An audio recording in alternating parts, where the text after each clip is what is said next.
So let's equally blessed, and you should expect us to have the conversation with Kofi Owusu Pepa, that iconic gospel artist. We'll be sitting with Kafui Day much later on. Lots of dancing to expect when Dope Nation also join us at the table. So we're trying to get you into the Friday groove so that when you go out and about your TGIF activities, you will have a super swell time. This is Breakfast on GTV, the headline segment. I am seated with one of our favorites, Hajia, acting chairperson of the CPP, Hajia Hamdat, former acting chairperson of the CPP, Hajia Hamdat, who is at the table. Thank you for coming back and for being with us once again. We have missed you. We have missed you for a bit there, haven't we?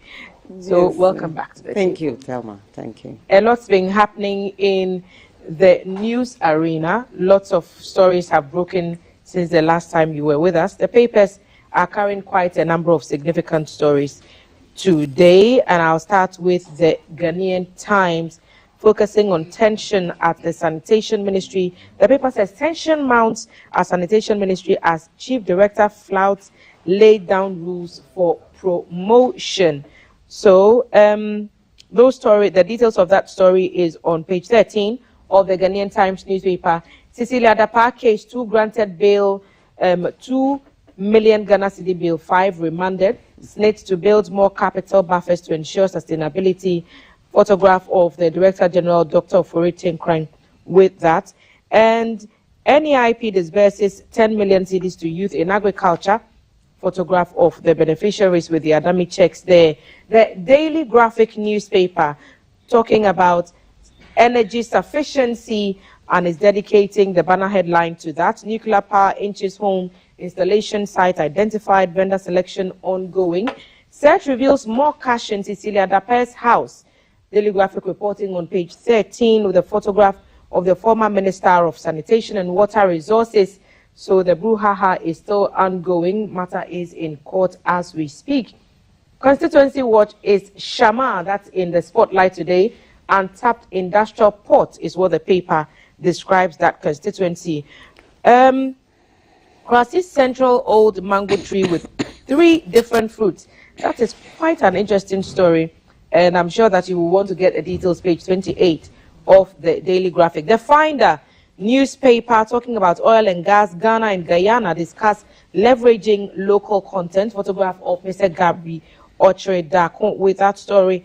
Why vilify BOG for saving the economy and slowing down rising cost of living? Dr. Ernest Addison, the governor of the Bank of Ghana, answering questions as the central bank takes heat over its recent losses that was announced for 2022.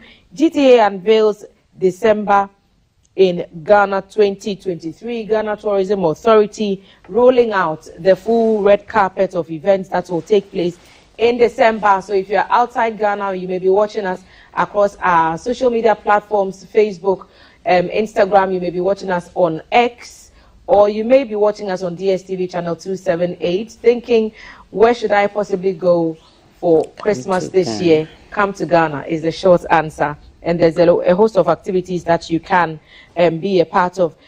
2 Ghana cedis, they can win 1 million Ghana cedis in Mega 6 Lotto.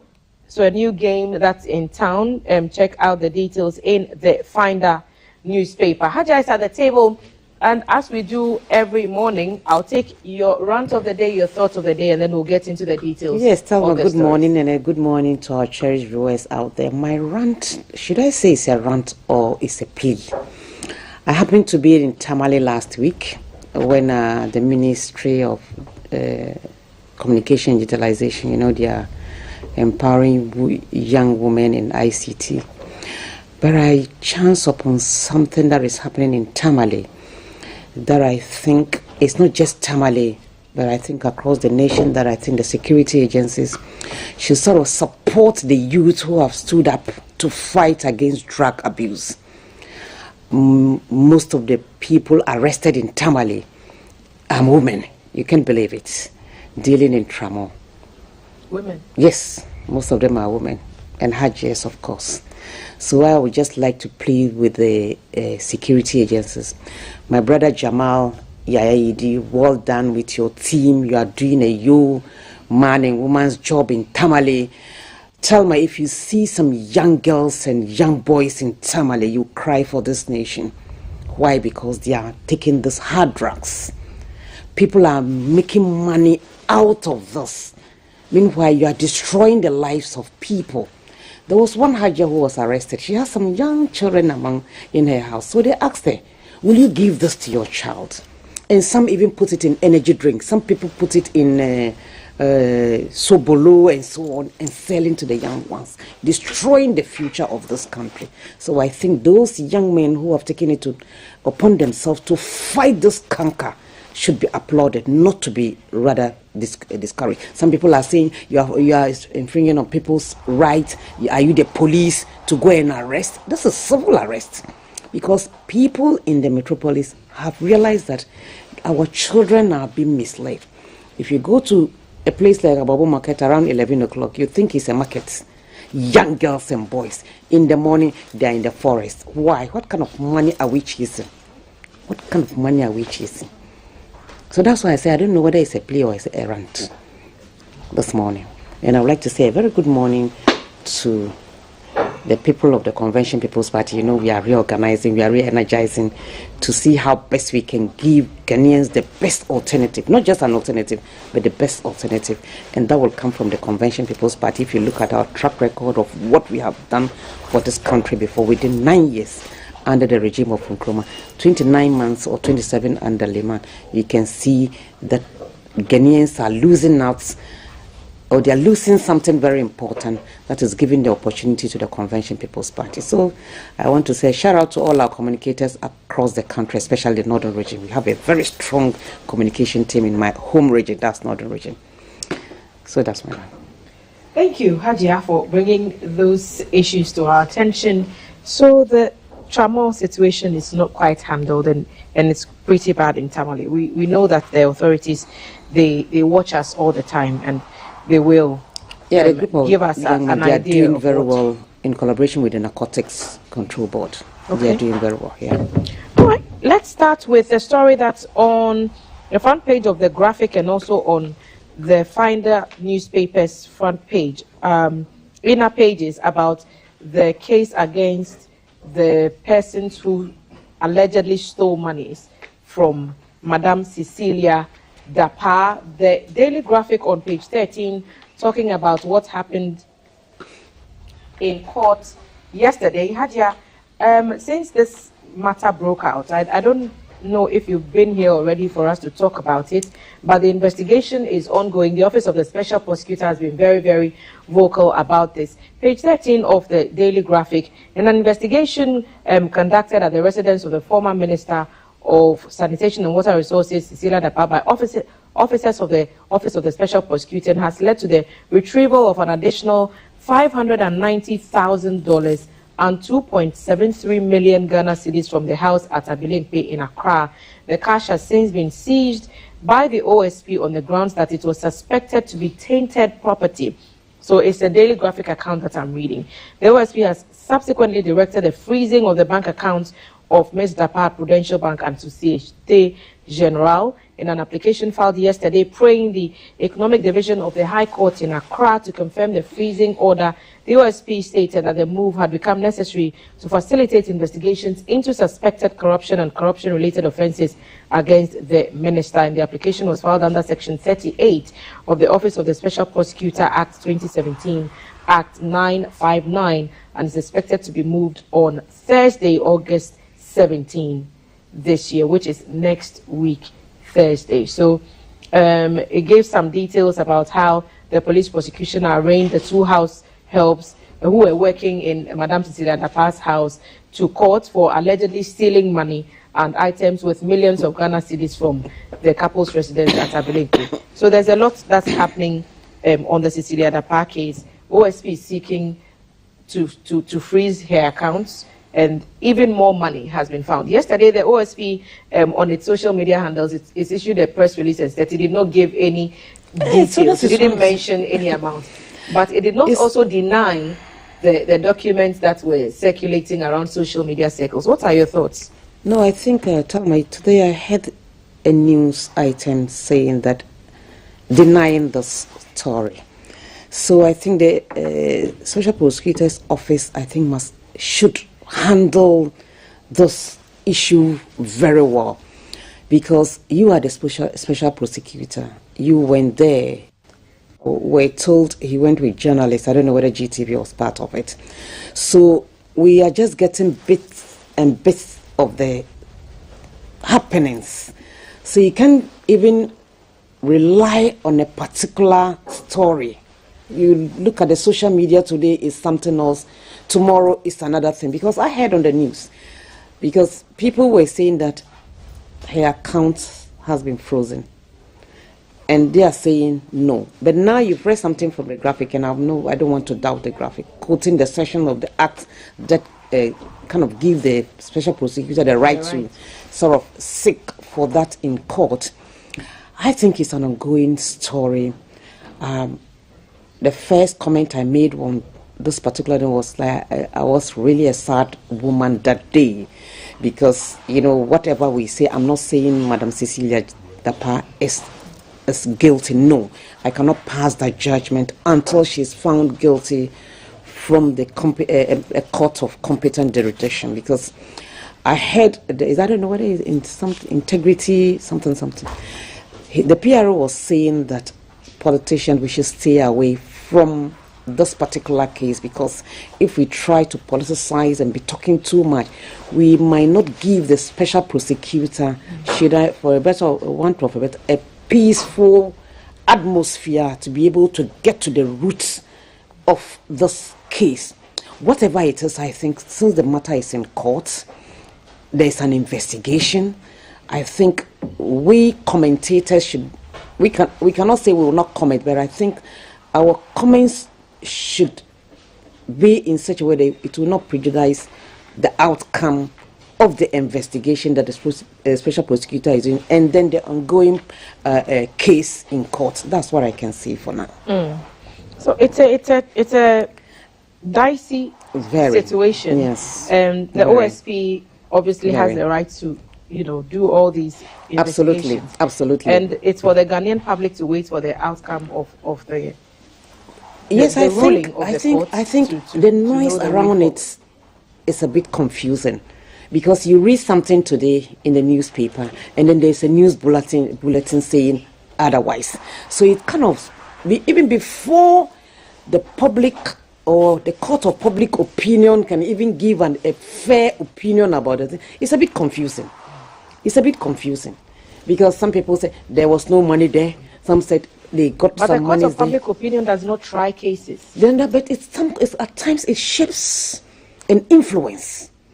Sometimes, I'm not saying the judges are not good enough to carry their duties, or maybe the special prosecutor. But I think the special prosecutor also even had this to even say that people should allow his office to work in a peaceful atmosphere. Because Thelma, you and I know the way people are talking. If you are getting figures upon figures, and you see, I want this particular case to end very fast, especially when it comes to the social prosecutor, because he has taken action the very day that he got wind of the thing. And then the court issue concerning those who stole things is another issue. That's theft case, and they are facing the law according to the law of this country. And we have an issue where it is alleged that sort of money was seen in an ex-minister's house. How did the person get that money? That one, the special prosecutor will be able to establish it. And the special prosecutor's case is not against the former house helps of the minister. No. It's the minister. Minister, yes. It's the minister. So that's what I'm saying. You see, people are a bit confused about the two issues. That's what I'm saying. Special prosecutor is handling Madam Cecilia Dapaah's case concerning the money they said they saw in her house. And then the house help is being taken care of by the court, reported by Madam Cecilia. So two things. So there's quite a detailed account of everything that happened on page 4 of the Finder newspaper, it goes into the details from where we are now and travels back to where it all began, including the circumstances that led to the arrest of the house helps of Madame Cecilia Dapaah and everything else that followed after, with the case being reported and then being arrested and then brought to court, which is where the public became aware of the sums of money really surprised that had started even since last year. You know, yes. People were not even aware. Yes, so the court documents gave a lot of the information that people have now come to know about how much monies had been allegedly stolen and how they were intending to, or how they had distributed the money among some friends and family members. And so that case is still in court and it's ongoing. So we'll wait to see where it goes, and then perhaps when there is another development, we could. About is the lactating mothers who were given bail to go in. You know, there was some social media saying that the woman, Dapaah, has refused for, and I said, is she the court? Is she the judge? She cannot say they shouldn't bail the 2 lactating mothers. But I think last week or the day before yesterday, they were granted bail to, because you have to meet bail conditions before you are granted bail. So the last report that they refused for the lactating mothers to breastfeed. I'm not sure, even if you are in jail, you are entitled to feeding your child. That's what I'm saying. Even in custody, if you have a baby that you have to nurse, absolutely, you are allowed to do that. Because the child is innocent. I've had cases where babies have stayed with their mothers in prison. Imprisoned, yes. Because of which is not even good. Which is not good. So some families decide that they would bring the child every day, so that you breastfeed to it, so they don't leave the child in the prison. But some people have done it. So all those details will be unfolding in court. GBC News will be giving you updates on the All News and Governance. You can also keep your eyes on our news broadcast. The Bank of Ghana has been in the news a lot lately, and Mr. Addison is defending the bank, the central bank, for what we've all been aware of in recent circles about the losses that the bank incurred. Yesterday, the opposition NDC also issued another statement in response to the Bank of Ghana's response to their Moment of Truth press conference, just basically saying the Bank of Ghana is only trying to, lie, I'm using this word observantly, or to shy away from the truth of the fact that, according to the NDC, they have mismanaged the funds and they have acted out of character and against the laid down rules of the bank. Since we heard about the losses and the Bank of Ghana came to explain that, listen, everyone was taking a haircut, we took a haircut as well. It just to lessen the burden on everybody else. Otherwise, it's a private individual who would have borne all the cost of this, perhaps. So if there is a debt, the Bank of Ghana took its own share of it, and we should all put our shoulders to the wheel to make sure that we build this economy back. The minority said no, Addison must go, his deputies must go, and they've punched even more holes in the Bank of Ghana's report. Have you been following the story? I only heard about this. To be honest with you, I've been down with cold for about a week when I came from Tamale. But I think I heard about this Bank of Ghana issue about 3 days ago or 2 days ago. And the press conference of the NDC calling on the Bank of Ghana and his deputy to resign. And then a finance person was, I don't know whether it was the bank, University of Ghana or Cape Coast, one of the lecturers. And then he quoted certain section that maybe might warrant the resignation, no, that's dismissal of the governor of Bank of Ghana. What procedures can be followed before maybe a governor can be sacked or they resign? I think he has the appeal court judge or something. Likewise, his deputy he explained. But for me, if maybe Mr. Addison, that's his name, isn't it? We are looking at what is happening in the economy thinking about maybe even the bailout we are looking for.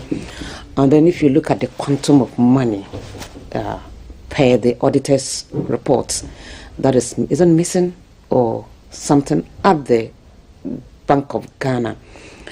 I was asking somebody just yesterday for some kind of explanation for me to really understand the workings of the Bank of Ghana. I see them as regulators. So how come that this kind of money we are being told that is missing or misappropriate? I don't know. So it's not missing. So they are saying that in 2022, the losses. What accounted to for the losses? The government's domestic debt exchange program. But just today, I was in the waiting room. One of the TV in your waiting room was showing another TV station, so I was even telling my daughter change it. But before we change it, I saw, is it the World Bank or the IMF director saying that why are people sort of castigating the Bank of Ghana? The Bank of Ghana did well by so I was like, hey, why are people encouraging us, saying that we are doing well, at the same time we'll be told that our economy is not doing well? So I think, Thelma, whether we like it or not, I think we have prescribed or we are following some prescription in the economy in such a way that it is not leading us to the right path. So Graphic Online, the story is on graphiconline.com, the IMF providing some clarification on the Bank of Ghana's 60 billion loss. I'll read a few of the details. IMF has addressed the concerns surrounding the Bank of Ghana's 60 billion loss incurred during the 2022 fiscal year, aiming to allay anxieties by asserting that there is no need for alarm. The BOG has faced heightened scrutiny from opposition political factions and civil society organizations due to the substantial loss it sustained. The minority leader, Dr. Kazla Atuforsen, took a stance on Tuesday demanding the resignation of the governor, Dr. Ernest Addison, and his deputies, attributing the losses to recklessness within the Apex Bank, an allegation rejected by the BOG. The IMF has since posted a detailed explanation on its official website, shedding light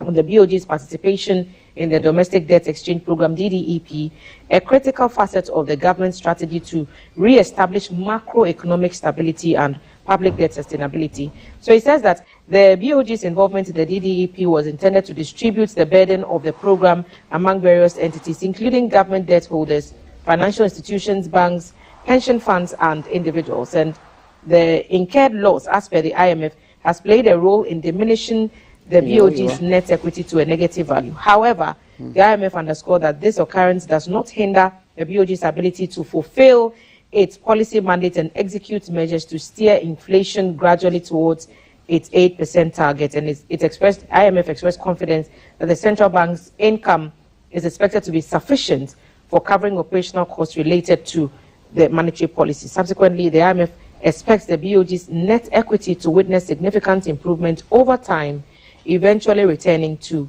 positive territory. So that's the Graphic Online's account of the story, what you were talking about, the IMF, saying that there's no need for alarm, that they have enough to support the government budget with the support of the additional incomes from the revenue mobilization measure or avenues available to us at the moment. You see, I said this because I quite remember IMF would come and tell Ghanaians, or is it World Bank, that we are doing well. And at the same time, they will come again and say our economy is not doing well. So what are we doing in such a way that we will be able to manage our economy? You see, it's like police. You understand my point? We are being policed. One step forward, two steps backwards. Now the inflation is double digit. It's about 34, is it 40 something? 42%. How did we come here? You see, that's what I'm saying. I'm not a finance person. So understanding this, all what this IMF is saying, I know that there was a loss. So how did we come by this? I'm not talking about how debt restructuring will help the economy. No. How did we arrive at this debt or this loss? You understand? We should understand why the loss. But if you're coming to tell us that there's no cause for alarm, meanwhile, the money we are taking is coming with interest. We are going to pay for it. You understand? We are going to pay for it. It's not a free lunch. So if you come and tell me that upon all this quantum of money, the loss, the Bank of Ghana is doing well, it's like you are encouraging them not to sit upright. So is the Bank of Ghana being vilified for saving the economy? That's what the final newspaper is reporting when it talks about the Bank of Ghana's response to this. So it's saying that without this, the government could not have met the debt to GDP threshold for the approval of the International Monetary Fund bailout program. You see, Thelma, I will still stand by. How did we arrive at that, going for bailout? How did we get there? How did we get there? They should tell us, how did we get there? Because, in fact, when we started this debt restructuring, I was like, again, because the MPP was able to take us out of IMF, isn't it? We all celebrated it. We all celebrated because nobody wants to be taking loans that our great-great-grandchildren will come and then nobody will be there to explain to them how we incurred those debts. So if you are telling me that the loss will not affect the Bank of Ghana, it will not affect the economy, they are on target and so, well, Thelma, that's what I'm saying. Maybe I'll get my chairman of finance committee to explain this details for me very well.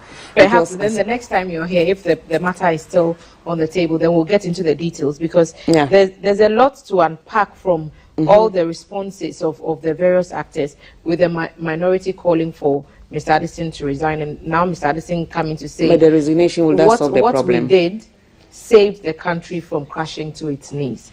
And the NDC says it's not the case, and that it's due to reckless borrowing and expenditure. But so that we do not prejudice the case and you know, go into areas that we may not have the expertise to go into, we'll rest this matter. We'll come back to it later and go over to our correspondent in the Northeast region. A lot has been happening this week. A heavy downpour in parts of the northern regions, or the regions in the north, led to some structural breakdown of roads.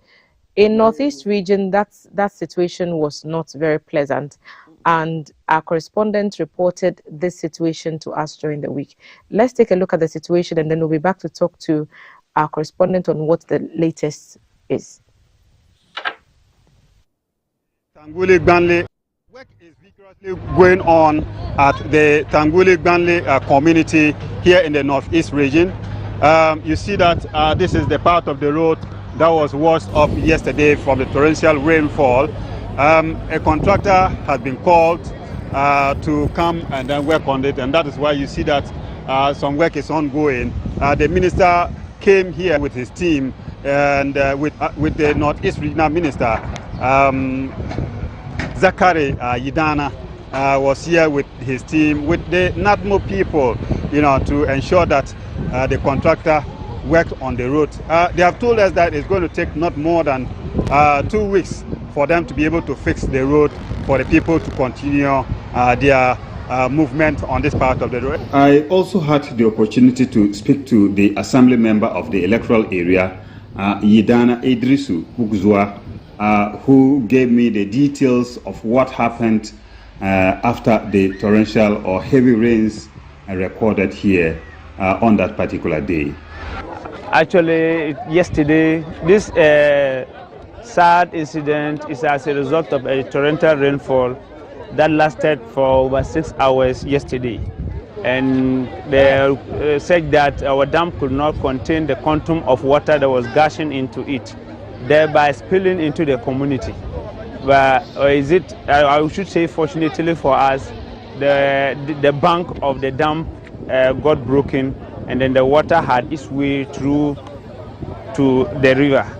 So inadvertently it destroyed the bridge.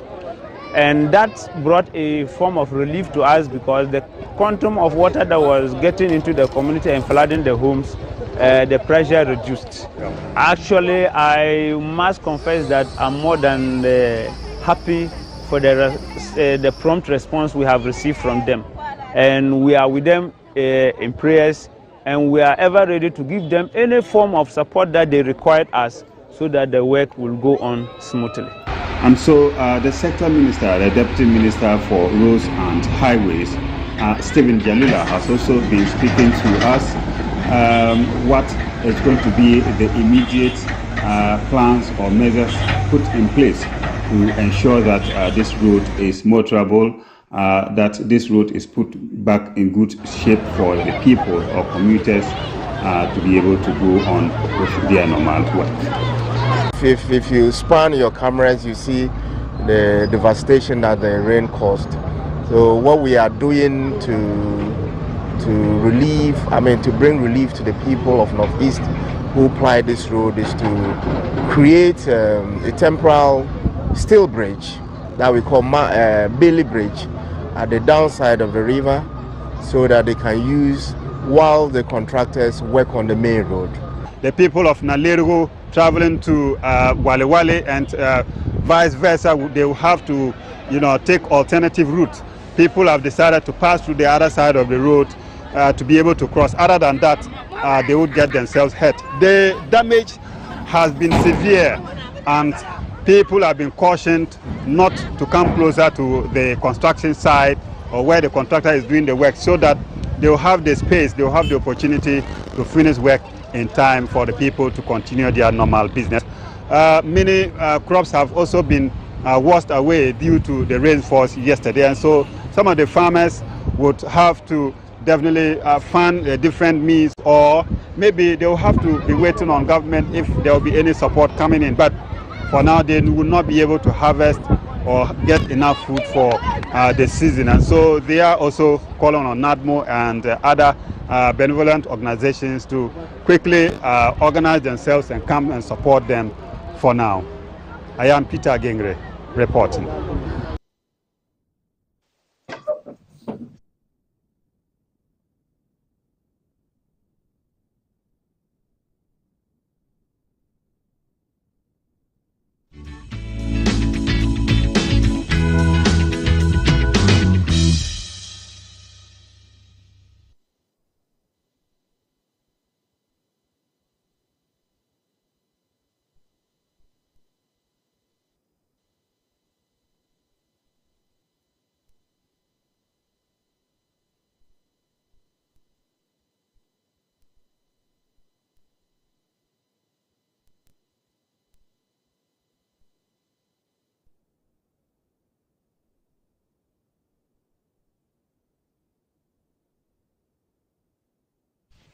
Thanks for staying on. Hajia, so this flood situation, what do you think? You were in Tamale last week, but this is in the northeast. That's from Walwali to Nalerigo.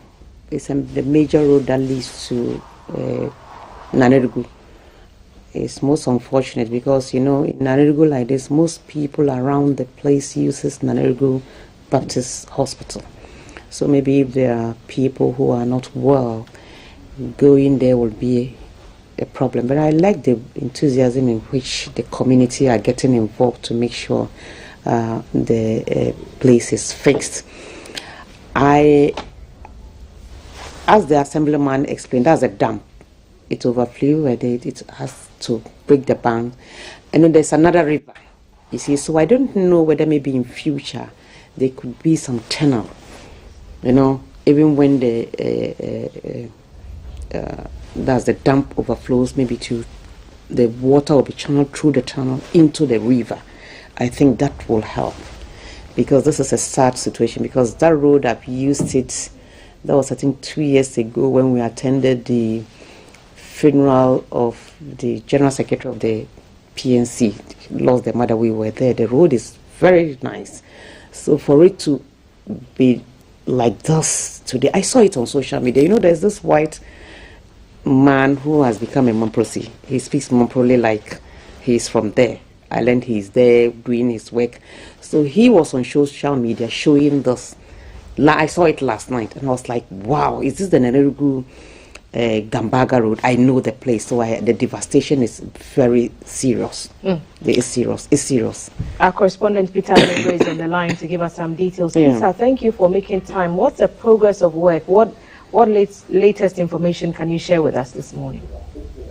Our correspondent Peter is on the line to give us some details. Thank you for making time.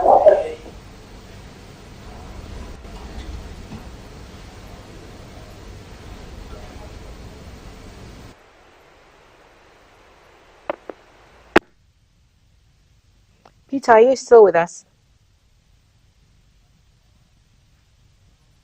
I'm not hearing you people. Peter, can you hear us now? Is it better? Yes. What's the latest? Okay. Thank you very much, and good morning. Yesterday, as at let me say around 6 p.m., just like I reported, the contractor had finished some work on the road that evening and had to leave for the next day. That is today that he would return.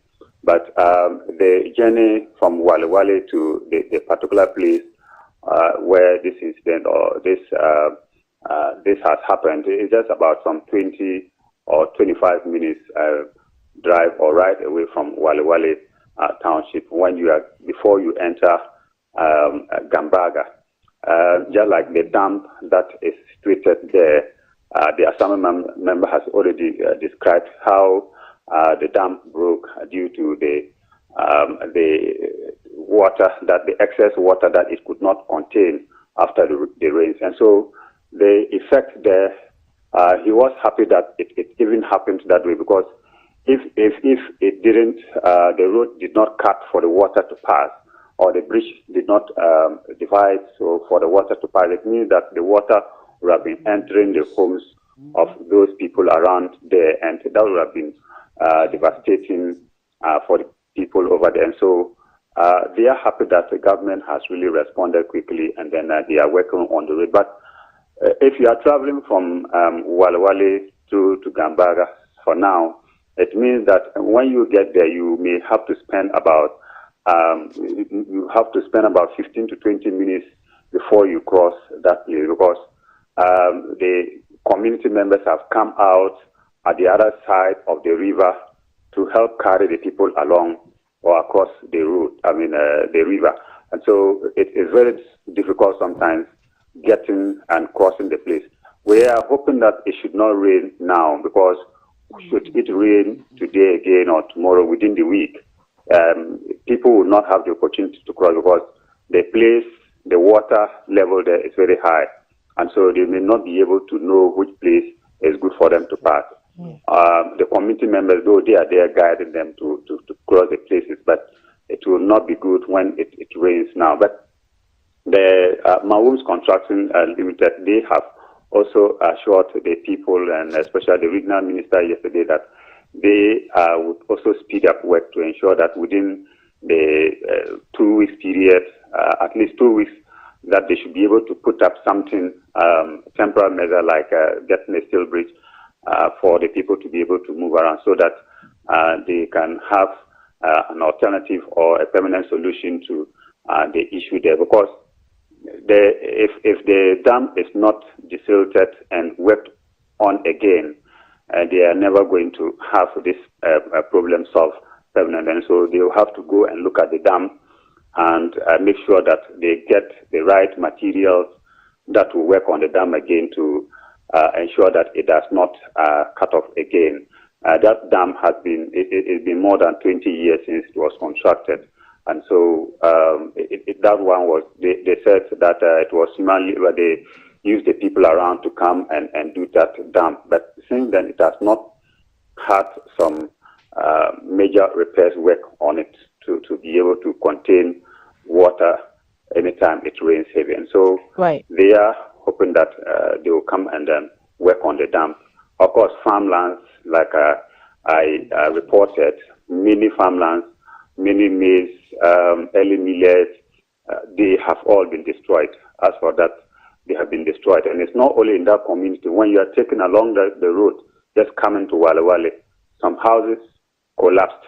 Some buildings along the road roadside all collapsed. There were some stores, they all collapsed because of the heavy nature of the downpour on that particular day. And so that particular dam is a harvesting point for most of the streams around that area.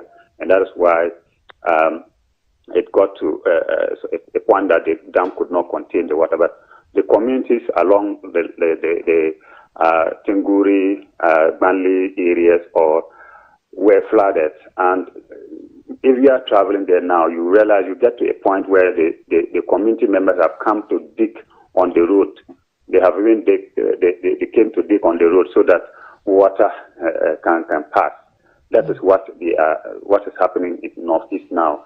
Right. The people are really not happy that this is Peter, happening. if you would. They are seeing this for the first time, though it has happened in some years. But this year's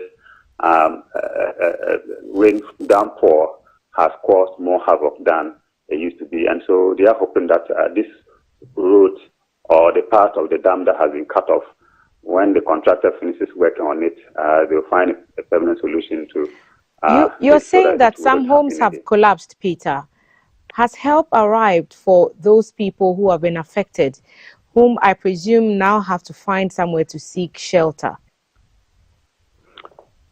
Can I hear you again? I'm asking what has happened to those who have lost their homes. You say that some of the houses have collapsed. Have they received help? Yes. For now, some member, he told me off record that they are really contacting the assembly to see what they can go. As of now, they do not have the data of the number of houses or stores or farms that have been affected by this downpour. And so they would be taking the data and then reporting it formally to the assembly or the regional coordinating council for them to see how best they can support them. You realize in the video that a helicopter came around, that they told us they were just coming around to ensure that should somebody need emergency care or emergency medical treatment or anything that they would need to respond immediately. And that is why the helicopter was also around, moving around. And it has been moving around, or it was moving around for about my stay there for over 2 hours. We saw it around with the minister and the regional minister, the sector minister, with NADMO. All the team members were still around until the contractor left the site. And so some kind of data gathering will be taking place. What is the alternative if the information on the homes that have been affected in the farmlands and the extent of devastation for those has not been established? Give us an idea of what the alternative route is now that this road appears to be out of commission. Is there another route that travelers could use to get to other parts of the country on either side? Yes. For now, there's no alternative. They have not provided any other path or other place, maybe a road where they can pass. It is still the same place. That is the main road. And so it is only they have taken some part of the river where the community members, they know very well this place is not that deep. And so that is where the people, when they come, either on a motorbike, you are in a car, you are in a tricycle, or whatever can do. When you get there, you have to alight from whichever vehicle or means of transport you are using. They will have to carry you and cross the road. Either if you are also having luggage, the community people are around, they will have to pick the luggage, even if it is bag of rice, if it is mattress, if it is a motorbike, they are the people who you use it to cross the road for you. And so that is the only alternative now. When you get to that place, you are in a car, you are in a bicycle, you are on a motorbike, you have to pass to that place and cross. Other than that, for now, there is nothing that they can do. That is the only place that you need to pass when you get to the community. If you are going to Nalirgu or you are coming from Nalirgu to Walewale, it is the same place that you have to pass. Peter, so It's what day is this after this incident occurred? Day 3, right? Do you have an idea what today is supposed to look like? Can I hear again? I'm asking you, what do you expect to happen today? Do you have an idea from talking to the officials what they intend to do today about all this that's happening? Right. So officials, the regional minister mentioned that they will continue to pay visits to the construction site or the road to ensure that the contractor does a speedy work for the people to get back on the road, because that is the same road that students use to they use to the office, and people, farmers, market, businessmen and women, that is the same stretch of the road that they use. And so today work will continue at the project site, and then they will continue to also monitor to make sure that the necessary materials are available as soon as possible, so that they will finish the work very fast, so that they will continue to use the road for whichever purpose.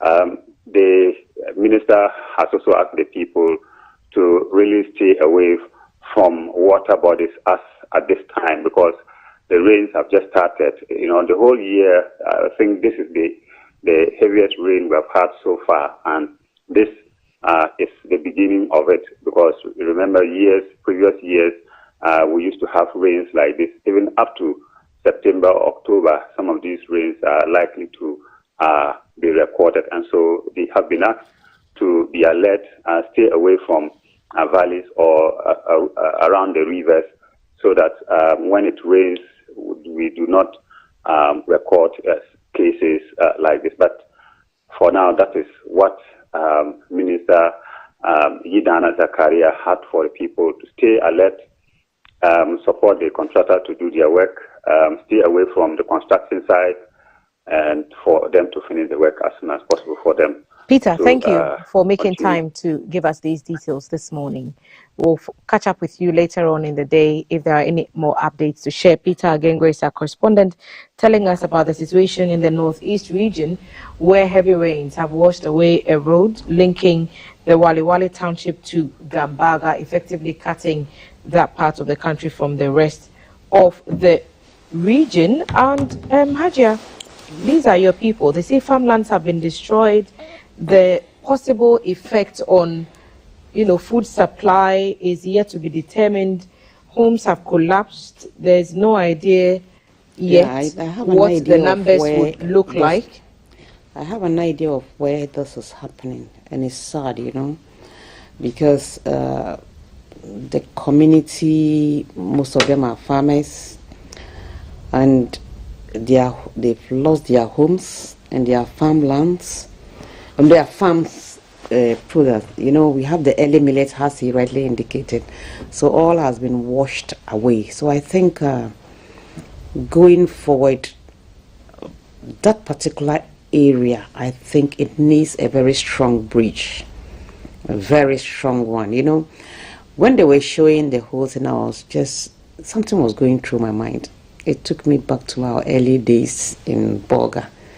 From Boga to Bokutu, there are some bridges, and this particular bridge called Kobori Bridge, something like this happened. And then when you get there, cars couldn't cross, you have to. And then that Kobori area too, that's where we have those onions. They also grow onions.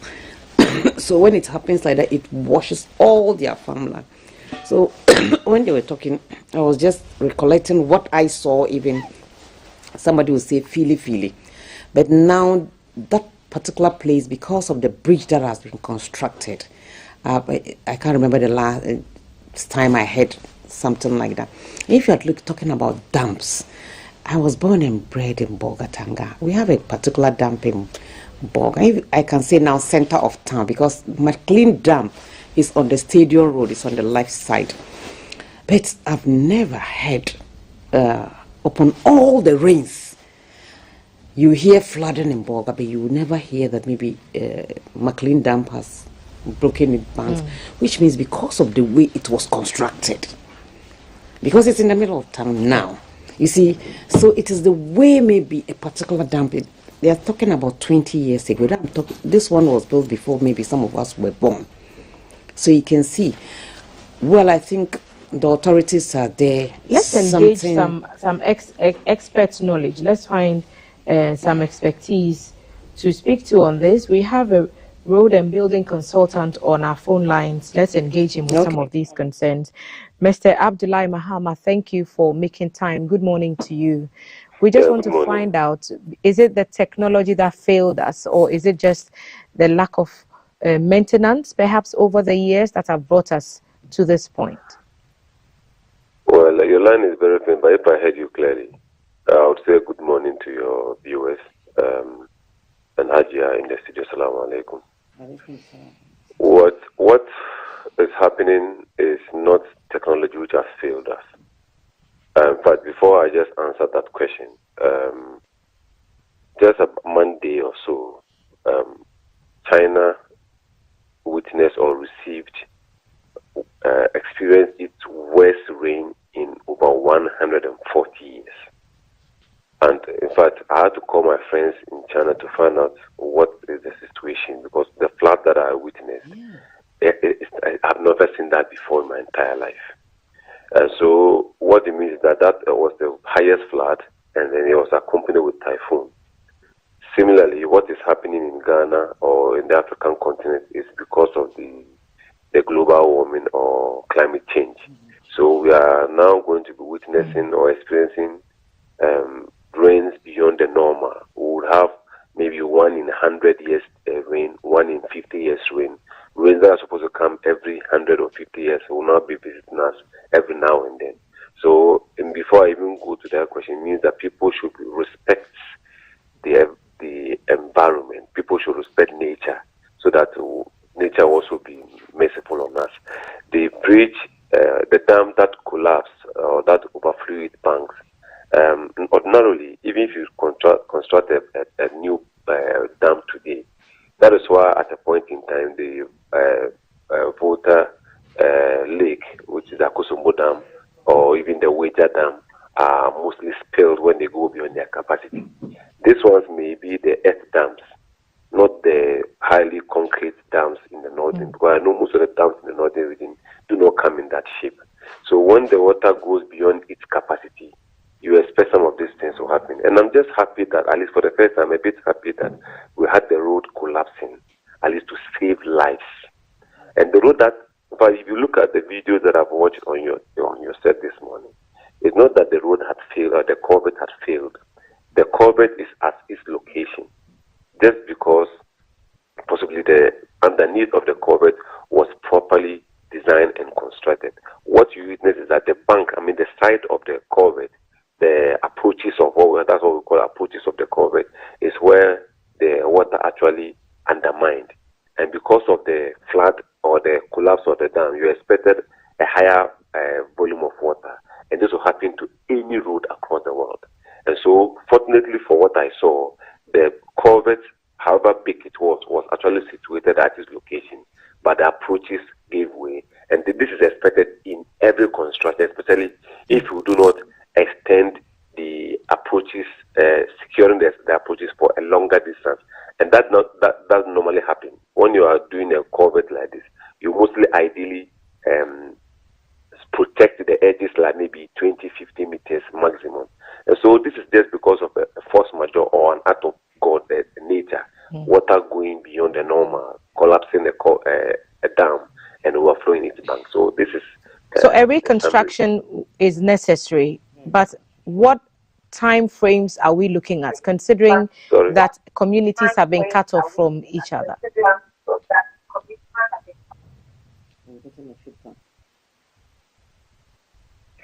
Yeah, but that is why the experts, the contractor, I'm told, Mahomes, who is there, will be able to give the time frame at which they can really work within the emergency schedule. I heard the deputy minister saying that because of the nature of the situation, there will be a Bailey, what we call the Bailey Bridge. There's the metal bridge, which is actually constructed within a very short time. Possibly, if they have the flood water subside, it will not take more than maybe 2 weeks for them to be able to erect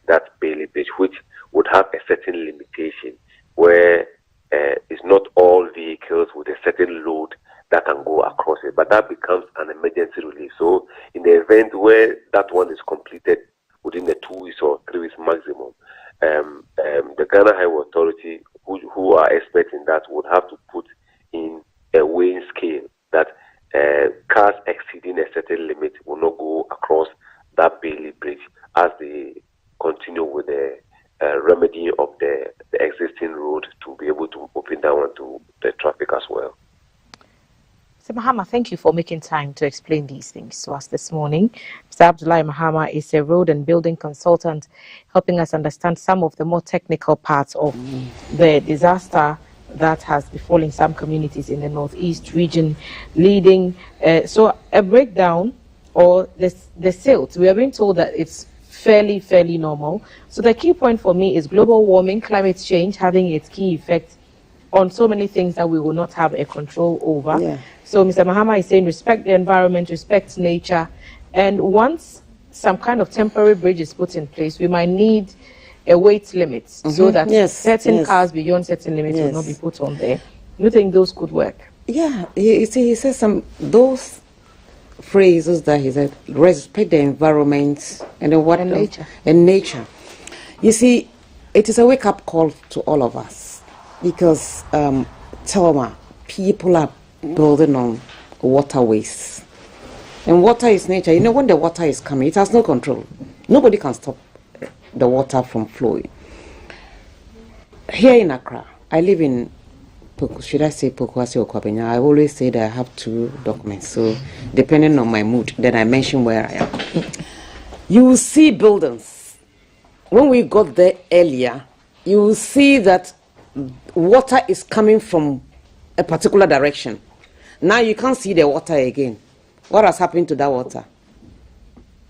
People have built and block the passage of the water. So that's why Mr. Mahama said we should respect the environment. If we don't respect the environment, this is a different case anyway. This particular thing is there. But I'm only trying to say that we should take this advice very seriously. Because in Accra, always when it rains, there is flood, Kumasi, there's everywhere.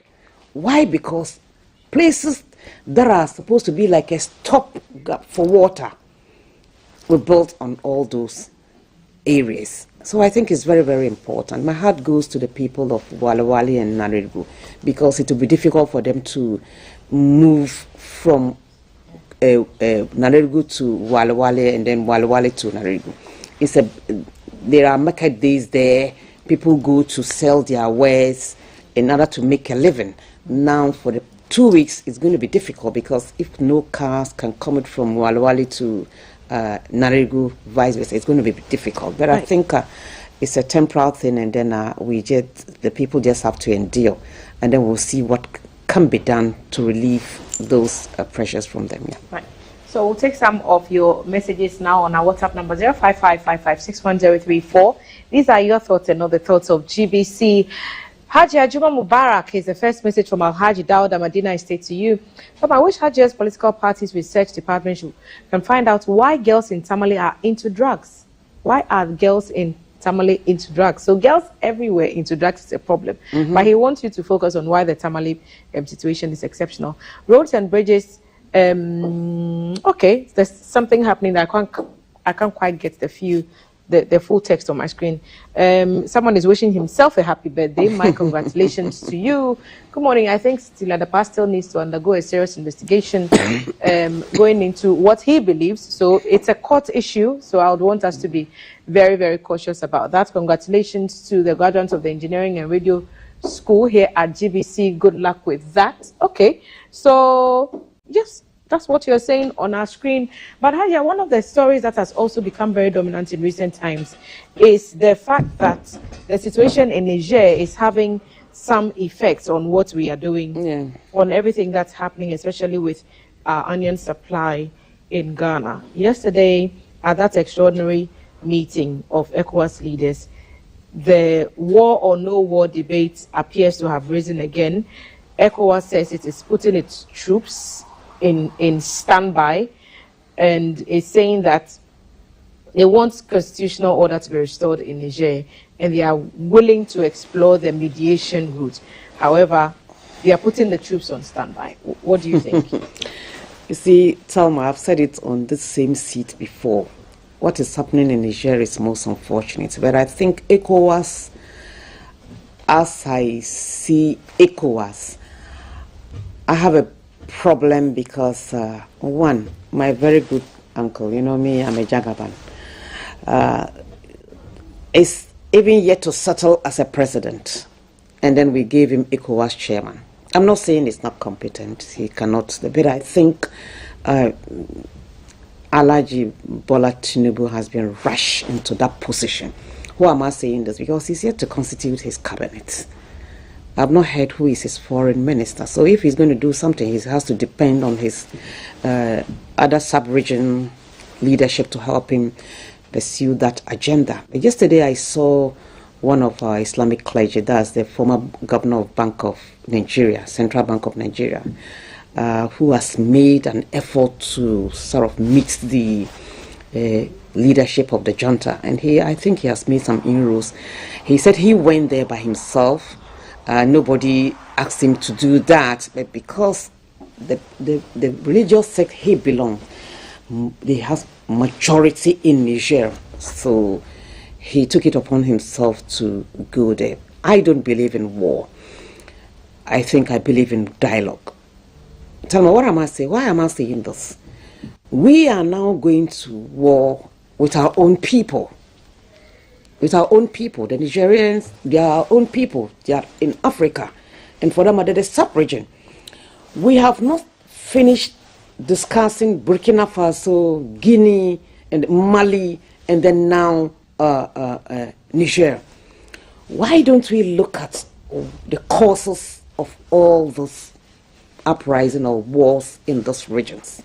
It's because some of the ECOWAS members, so to speak, they don't have any moral, should I say, right to sit at the round table and talk about maybe military intervention in other countries because of the way they are manipulating their constitutions itself. It's like a coup itself, because you are on the throne for 30, 40 years, and then you are coming to speak to a young person who is about 30-something, who have decided to, I'm not a supporter of coup, don't get me wrong, I'm against coup. But you have people who came through the same thing, or maybe even worse situation, trying to talk to the juntas. That is where the problem is. What are we doing as Africans that our people are rising against leadership in Africa, especially the Francophone countries? How can you be in your country and paying rent to a French, to the French? How can they be exploiting our natural resources, enriching their countries? Is that happening? It's happening. It's Cote d'Ivoire not paying rent to France. Are they not paying? How can I build in my own country and I'm paying? So you see, that's neocolonialism. What Nkrumah spoke about. We had independent, all right, but political, economic independent. People still sit there and decide on what we should do. Decide on our budget, everything. So I think let's domesticate. Let's see the needs and wants of our people. That will stop all these coups. But for me, I think the juntas should allow dialogue to maybe. You see, there's some proverb in Twi that there's tension in Niger. You say you are placing sanctions on them. Now Ghanaians and other business people are complaining about onions. I believe in trade amongst ourselves. Yesterday we were at Ajim Kotoku talking to some of the importers. Yes. And it was a dire situation. We tried buying some onions. Even the type of onions that we got, if we don't remedy that situation, we may have some more, telling effects of this coup. We are told that many trucks are packed on the Niger border. They are not being allowed. Your TV station, you showed it. Yes, you yesterday. See, Thelma, Guinea, Burkina Faso, Mali, we put sanctions on them. What are the results of those sanctions? Let's put some of those questions to an expert. We have Mr. Mutaru Momoni Mukhtar, who is the executive director. He's my committee member. Is he? Yes. Okay, he's the executive director of the West Africa Center for Counter extremism, joining us on our phone lines. Thank you for making time to join to us him because this they morning. really go to the field to gather information. They don't just sit in Accra and then. Okay, we are trying to establish contact with him, Mutar. and once he is on, we will get some answers for you. Alhaji, can you hear us? Hello. Yes, good morning. Thank you for making time to join us on GTV Breakfast. We just want to pick your thoughts on the situation in Niger. Is it better now? It's still faint, but I can hear you lightly. I'm trying to speak as loudly as I can, so just bear with us. All right. So help us understand what this yesterday's extraordinary summit of ECOWAS leaders means and the directive that has been issued to put the ECOWAS troops on standby. Well, for me, from where I sit, yesterday's extraordinary summit was a missed opportunity to ensure that the right steps were taken to restore normalcy back in Niger. And the fact that ECOWAS has repeatedly and actually escalated the military option in terms of intervention in Niger was a big disappointment because it further erodes confidence and goodwill between ECOWAS and the military leaders and the capacity to engage in terms of diplomatic options in dealing with the situation. From the first day, the July 30th meeting of ECOWAS that had issues, they had the options of sanctions, closure of borders, no-fly zone, and all that. It had the element of military intervention as part of the mix of options to deal with. And after that, the conversations that happened clearly indicated that we did not need to feature the element of military intervention in responding to the situation. And once you do that and continuously feature it as part of the options in negotiations, you are further eroding confidence and goodwill, to get the military leaders to succumb. Even if from the communication of military intervention and the fact that they are asking for the immediate activation of the ECOWAS and by force, it's a big, no in this kind of I'm asking that will that even be the case, considering the ECOWAS group is saying, not, I don't think Mr. Mukhtar can hear me. Trust in dealing with ECOWAS.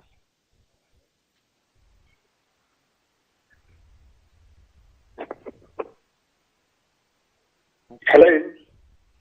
Yes, sir. I don't think you were hearing me. Hello? I wanted to ask the question. You're making the point that the military intervention was not needed at the time. And I'm asking, is that still the case if the suggestion from the ECOWAS leaders is that the military junta has not been forthcoming in the negotiations? I don't think Mr. Mukhtar can hear me. Perhaps we'll re-establish contact and then get on with this interview. Because he's making a point that there's no need to bring the troops on board. But ECOWAS has hinted that these deliberations, this mediation, these talks that we keep calling for, the junta has not been open or as forthcoming as we would be made to believe. So I'm asking, if that was the case, would the military option still not be on the table? Africa shouldn't be a battlefield for people to come and test their weapons. No. Africa shouldn't be the battlefield for people to come and test their weapons. We are trying to establish contact once again with the director in West Africa for Counter-Extremism, West Africa Center for Counter-Extremism. Haja, let me see if Alhaji is still with us. Mr. Mutaru Mumuni Mukhtar, I think we have lost him there. That's quite unfortunate. I would have wanted to pick his thought. Haja, your last point on this. Yes, I'm saying that, you see, if in negotiation, you cannot go into a negotiation with some preconditions. Like, there's a military standby. If they don't do this is what we are going to do. Then the people will just say that, then they will just say, oh, then we are not ready to also sit at the round table. They've even appointed their ministers, I think 21 of them or something. So you can see that they are defying ECOWAS. Is it that the approach of ECOWAS was not